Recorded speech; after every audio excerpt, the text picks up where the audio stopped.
don't you dare look back, just keep your eyes on me. I said you're holding back. She said shut up and dance with me. This woman is my destiny. She said ooh, shut up and dance with me. Look back, just keep your eyes on me. I said you're holding back. She said shut up and dance with me. This woman is my destiny. She said ooh, shut up and dance with me. Yeah, look back, just keep your eyes on me. I said you're holding back. She said shut up and dance with me. This woman is my destiny. She said ooh, shut up and dance with me. Yeah, look back, just keep your eyes on me. I said you're holding back. She said shut up and dance with me. This woman is my destiny. She said ooh, shut up and dance with me. All right, we are here at TEKKO, another corporate conference. It's actually more like a convention, and this is the tech table. We have 3 LED walls. All of them are 2.6 pixel pitch. The middle wall here, the upstage wall, is about 20 panels wide, 8 panels tall. Each panel's 500 by 500. And then the outside walls are 13 panels wide and 7 panels tall, all ground stacked on stage decks. The way we are running it is there's a Novastar H5 processor in the back, but that's really just being used as a processor, not a switcher. The switcher is the Blackmagic ATEM 2ME constellation down here. And then of course I'm running Mad Mapper to send 3 different signals out, 1 to each wall, and then I combine them all in Mad Mapper. So just as an example, we can see here when I run this effect, we have an effect coming from the middle and it's going out to the other screens. The way I'm doing the 3 separate screens with just a 2ME switcher is the middle screen is actually just being switched on an aux, so we can't do dissolves on that one between sources. I can do dissolves, however, just in Mad Mapper, clicking different buttons here. I have an iPad that I'm using the Companion emulator on. That's how I get these buttons. And then of course we have Companion with a Stream Deck over there to switch our normal show. So that is the look. Mad Mapper is the workhorse. ProPresenter is our secondary graphics machine, and we have more ProPresenter machines down the front of house tech table here for the client to switch their graphics and things like that, and those come in as more sources. So that is our tech setup here. I sit here. We sometimes have another TD actually switching cameras right next to me, but I'm running lighting and graphics. The cool thing about lighting, since I'm running it, is I can also run it from Mad Mapper. We are running 5 records for this one. We have a total of 4 cameras. We have 2 PTZ Canon CRN 500s. We have a tight cam, like a big box lens for our tight shot. And then we have a wireless camera. And I believe this is the little DJI wireless transmitter receiver system, and our wireless cam is down in the pit. So that's 4 cameras, 5 HyperDecks, 1 program, 4 ISO records as backups. And yeah, that's our system here. The nice thing about this show is I've gotten a lot of creative freedom. So they brought me in and said, hey, make the walls look cool, make the lights look cool, link them up. They've seen the YouTube channel. I've been having a great time at this show, just playing around, working with Leon, the client who hired me. Another cool call out that I'm doing here is I'm actually running ProPresenter into Mad Mapper as well as directly into the switcher. The way I'm doing that is I have a deck link connected to ProPresenter, and then I have outputs running into the ATEM, but I also have outputs running into a Ultra Studio capture card over here. And that is how I was able to ingest the VJ that showed up for the DJ system here. The VJ was sending a signal to the ATEM, and I was also ingesting him into Mad Mapper, able to overlay him on all of the lights so I could pixel map the VJ to our lighting. But then when I need to do simple things like pull up, and I can switch it over here, a graphic on ProPresenter, because ProPresenter is really easy to manage assets, I can just click a button here and Mad Mapper is bringing it in to our system, which is displaying it on our center wall. So I can still get the wings and do all the graphics. I can dim it down very easily. And this kind of made up for the fact that I didn't have like a 4ME switcher in this case. So I basically was able to build another one using Mad Mapper. More reasons that I just love the software, and it does pretty much everything I need it to do. Other call outs on here is we are able to do a little bit of camera shading here or on the Robo station. And then I have my video assist, which is just my program feed, and I can pull up a focus assist or anything else I need. It's a nice backup record, and I think of my video assist as source of truth. So I can be monitoring audio on it and things like that throughout the show. If it's showing up there, it's what I'm getting in the records, and that is gonna be my most color accurate monitor as I travel around on these gigs. I do have full control from Mad Mapper to all of our lighting, including the house lights here. I can go ahead and bring the house lights down. I can pull them back up. I can dim them to whatever I need. I also have control over the hazers and the foggers that we have here, and Mad Mapper is controlling the lights via ArtNet. So Ethernet comes out of this computer. It's actually running through our whole control network, but I have an ArtNet node, just a little 2-port ArtNet node running to a port on the wall here. That is for our house lights. And then an Ethernet cable goes all the way around, plugged into a network switch back there, into an ArtNet node. We split out from that ArtNet node. I think we're using 6 or 7 universes for everything we're doing here. And that way we were able to say run one DMX over to the left stage, plug in all the lights there on universe 1, center stage universe 2, universe 3 for the right stage. The hanging lights can be on universe 4, and just it's really easy to split up stuff, which also means we don't run out of DMX addresses for all these things. So it makes cabling easier, makes not having to change addresses on all of our lights easier, because they can just read me an address. I could put it in instead of having to do math and say, oh, are we filling up? Let's squeeze something in here. So that's been really nice about the system as well. So let's just take a look at the 2 stream decks here. This has been built throughout the show, so it might be a little bit messy, but I have basically lighting control at the bottom. I am controlling all the lights with one click here, and I can change everything to green, and I'm even changing the movement, so making it fast and easy, 1 clicks all the way across there. Then I have some chases, which just controls my wash lights. So if I want to change just my wash lights to blue, the movers are still doing green, but now I have a chase running on all of my wash lights up there. So continuing on, we have colors at the bottom. I then have some of my default looks.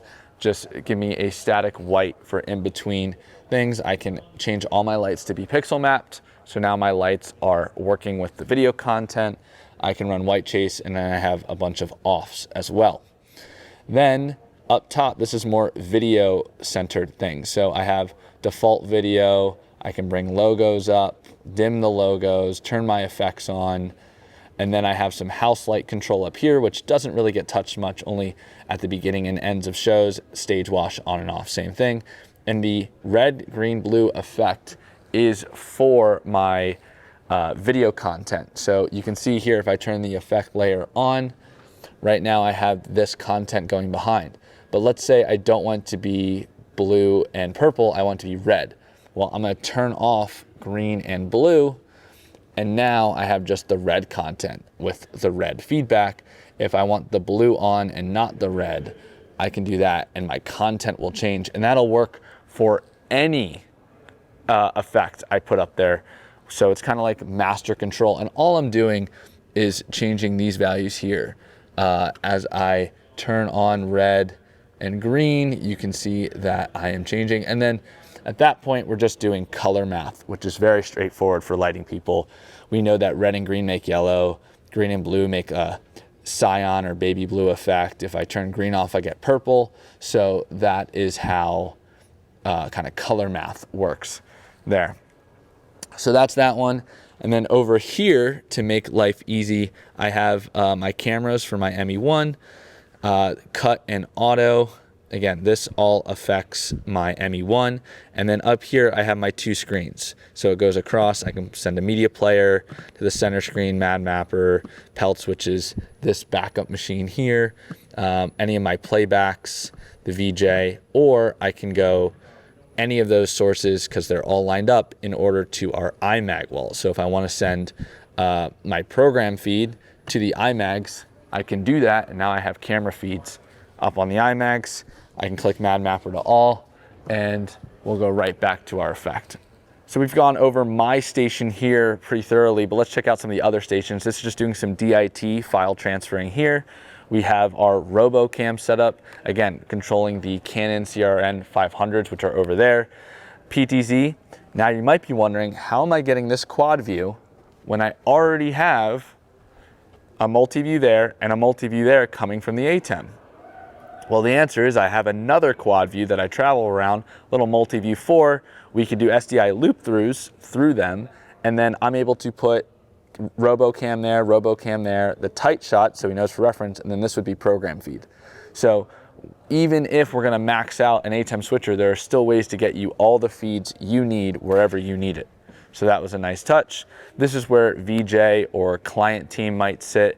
And then we have another member of the client team running ProPresenter here, primary and backup. They're running music cues. They're able to push me video content if one of the talent on stage wants to bring video content. So that's been really nice there. Client laptop. This is a multi-view for our audio engineer. And the reason I make sure I give the audio engineer a multi-view is so they can see their audio meters. So they can be self-sufficient and be checking on that really well. And the other thing that everyone loves is the clock. I am running this out of ProPresenter, out of the stage display, and I always just have a clock, keeps everyone on track. And then we have the Behringer Wing here. Behringer Wing is running audio for our line arrays. So we have HDL6s up on top. There are 6 on each side. So in front of the iMac screens, we do have movers and wash lights, again, all pixel mapped. And because we have about a 6-inch gap because of the footers, it is a really nice place to put these lights down. These are our front fills. They are the FBT, I think, Kanto 8-inch speakers. Impressive for the output for an 8-inch, and it is pretty heavy for what you would expect. So I've been pretty impressed with this brand, first time hearing and seeing it. So yeah, I'm gonna keep an eye out for these in the future. Again, more FBT, these are 12-inch just stage monitors. Looks like there's 3 or 4 of them here on stage. And then we do have some double 18-inch subs down here, 2 of them. Again, FBT, and they pushed out way more than I expected, and they sounded really good. So I did just buy a bunch of RCF 804s, 6 of them, and now I may or may not be regretting that if these are the same or even less in terms of price point. So keep an eye out for those, a little heads up for you guys.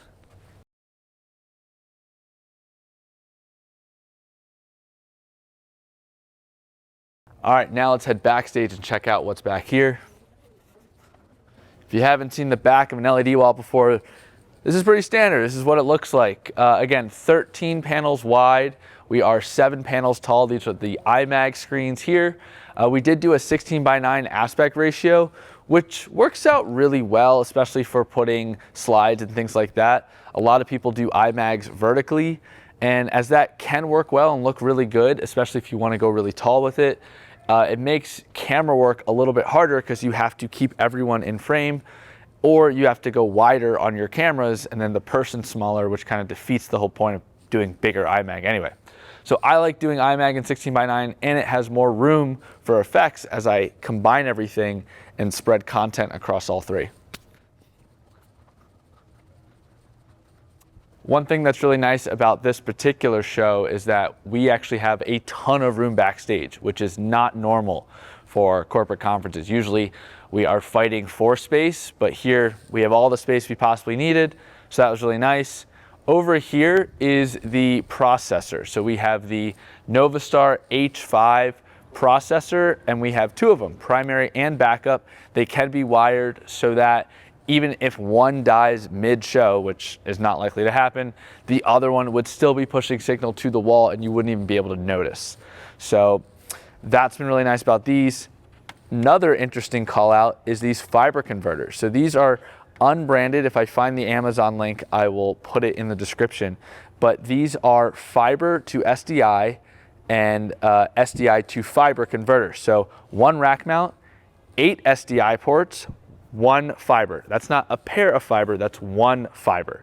So with a single pair of fibers and 2 of these units, you can have 8 channels in one direction, 8 channels in the other, all 1080p and 5994, but those have been rock solid. I believe they're pretty cheap for the price, like $1,400-ish. Again, I'll put the price in the description down here for a pair. So that's one full direction, convert to fiber, convert back from fiber. So these fiber converters have been pretty awesome. I'm hesitant because I'm a full 4K workflow of whether or not I want to actually get a couple of these, but this is exactly how I do it. A large rack, a bunch of fiber converters, one tactical fiber from front of house all the way back here, and then all of the SDI feeds we could want, all of our camera feeds, ins and outs. Another thing I like about this is the outputs of these fibers is not a single SDI out. Each channel, each signal of the SDI, which is 8 of them, has dual SDI outs. So doing this primary backup configuration, no loop throughs are happening. We just have 2 SDIs coming out each port of our fiber converter, one into the top processor, one into the bottom. So it is a full redundancy without adding a bunch of splitters or hardware to make that happen. So that was a really nice call.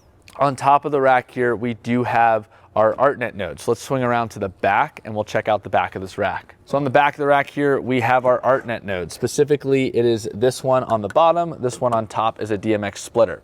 So because we have the ArtNet node, we just send one DMX cable over that way, one DMX cable over that way, separate universes. They can even be the exact same channels, make programming really easy, and all you have to do is change which universe you're on. I am running both video and lighting from the same Mad Mapper signal chain, and because we have a network switch down at the bottom, we can run one Ethernet cable or convert from fiber to that network switch and get control of our processors and our lighting all over the single cable. Again, efficiencies, that's really nice and convenient. This LED wall behind me is 20 panels wide, 8 panels tall, full ground stack. The support system was pretty easy to slap together. We have it weighted really nice on the back with enough clearance to walk behind it, which is important for us. And then for climbing it, it was really easy because the support is kind of cascaded every other, which makes life easy to climb, clip up, and essentially hang off the wall if you need to. So let's talk about power for this LED wall. We are running power in at the bottom and then it just cascades all the way up. For data, we plug in at the bottom, we go up, over, and down. So that means we're running 16 panels on a single data line and we're running 8 panels on a single power line. For power, we probably could have gotten away with 10 circuits, especially because we are running this wall at only 30%, maybe even 6 circuits if we wanted to push it. However, to make our lives easy and make wiring easy, we have a large distro. So we just said, cool, we have unlimited circuits essentially for us. Let's just run 20 circuits to the bottom. We're very underpowered. If any of those circuits get used by anything else, we're not really worried about it. So that's how we did our wiring quickly. These sidewalls, however, only have 7 circuits for them, and we're literally pulling from floor pockets to do that. Again, spreading out our power. And then our cable runs also don't have to be as far. We do have SOCA that we could have ran. We ended up running our SOCA for audio because all of our audio hangs are active, not passive. So we do have to run power up there. Let's go ahead and hop on stage and take a look at what this thing looks like from the front.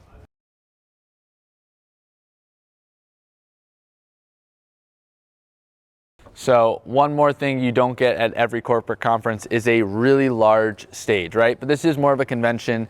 We had talent shows, band performances, a lot of different things going up here, fashion shows. So the wall, this is a 2.6 pixel pitch.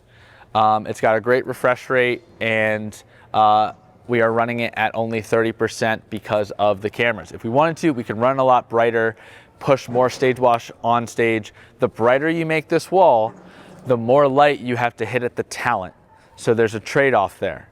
So you don't want a lot of brightness behind them because then people will look washed out on the front. So nice big stage here. Again, we put movers across the back. We were playing with different bands and talents and they would give us some direction on what they wanted the lighting, when they wanted a bunch of flashing and things like that to happen. So we were able to make a really good show, kind of on the fly. And yeah, one of the things I really liked that we did here was we put these wash lights up to kind of give us something between the two LED walls. As we had a camera op shooting from the pit, these angled shots looked really nice with these and all of the haze in the background.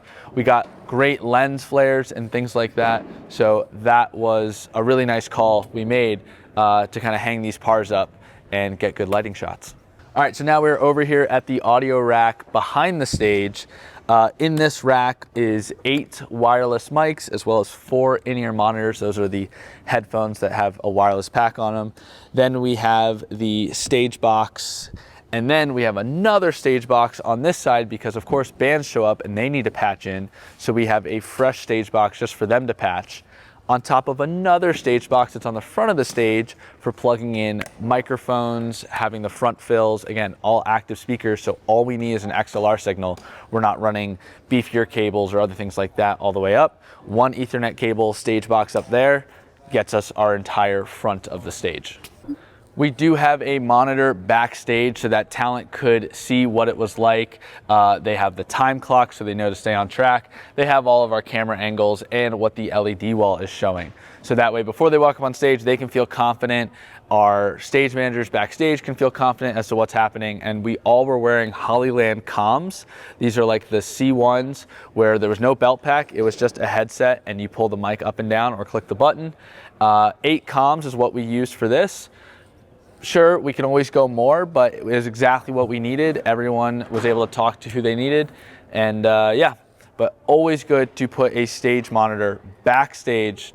They can hear because it's loud enough in the room, but to be able to see what's happening, especially with all the draping we have, critical. And of course, backstage is where you store all of your dead cases, right? So we got crank stands, trussing, extra lighting, a whole bunch of road cases for the LED wall. We have our cable bins and cable cases, more cases, LED wall, and just everything we need to store to keep out of the audience view. It all is back here, and this backstage is just massive, which is really nice to have. So that's a wrap here, the behind the scenes tech tour of TEKKO, the main stage. 3 LED walls, a bunch of video gear and lighting and robos.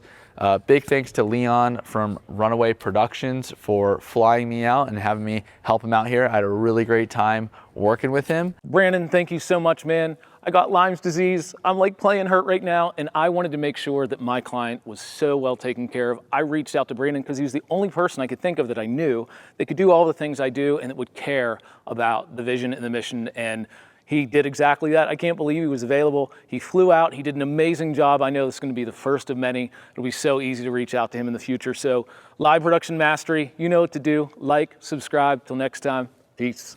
I hope you guys enjoyed the behind the scenes, learned something, and with that, thanks for watching.